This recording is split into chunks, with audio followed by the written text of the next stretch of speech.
Setelah sempat diperiksa polisi, dan ditetapkan sebagai tersangka oleh Mabes Polri, Dr. Lois Owen akhirnya tak jadi ditahan. Untuk itu, Lois kemudian meminta maaf dan berjanji akan meluruskan info hoaks yang ia sebarkan melalui media sosialnya. Hal itu diungkapkan Dr. Tirtahudi lewat akun Twitternya. Diberitakan sebelumnya, penyidik Bareskrim Polri tetap memproses secara hukum kasus Dr. Lois Owen, meski tidak ditahan. Lois menyebarkan opini terkait pandemi COVID sehingga menimbulkan kegaduhan di masyarakat, yang dapat berdampak pada terhambatnya penanganan wabah penyakit di tanah air. Kepala Bareskrim Polri Komjen Pol Agus Andrianto, saat dikonfirmasi di Jakarta, Selasa, tanggal 13 Juli tahun 2021, menyebutkan Lois ditetapkan sebagai tersangka, penyebaran berita bohong tentang pandemi COVID.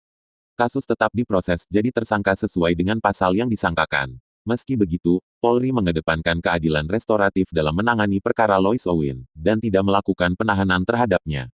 Dalam pemeriksaan intens di kepolisian, Lois mengakui kesalahannya, menyesali, dan berjanji tidak akan mengulangi perbuatannya. Setelah dilakukan pemeriksaan oleh penyidik, kami dapatkan kesimpulan bahwa yang bersangkutan tidak akan mengulangi perbuatannya dan tidak akan menghilangkan barang bukti mengingat seluruh barang bukti sudah kami miliki, kata Direktur Tindak Pidana Siber Bareskrim Polri, Brigjen Pol Slamet Uliadi. Kepada penyidik, Lois memberikan sejumlah klarifikasi atas pernyataannya, selaku dokter atas fenomena pandemi COVID tersebut. Slamet menyebutkan, ada asumsi yang dibangun sendiri oleh Lois, seperti kematian karena COVID disebabkan interaksi obat yang digunakan dalam penanganan pasien. Kemudian, opini terduga terkait tidak percaya COVID, sama sekali tidak memiliki landasan hukum. Pokok opini berikutnya, penggunaan alat tes PCR dan swab antigen sebagai alat pendeteksi COVID yang terduga katakan, sebagai hal yang tidak relevan. Slamet, yang juga Ketua Satgas Presisi Polri ini mengatakan, Lois mengakui opini yang dipublikasikan di media sosial membutuhkan penjelasan medis.